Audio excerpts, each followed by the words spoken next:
Putamoy sigidinan na Pero nanananggi nung sibaigi Nung sibinang senang jage punsigi kau jage ko mamubi Hayro senang sunung sirebu pelhalon dhamoy se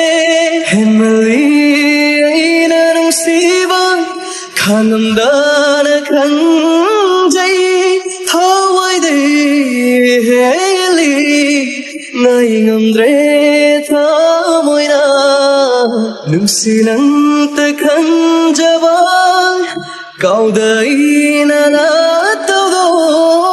nung sibay ni ay na nung siman bay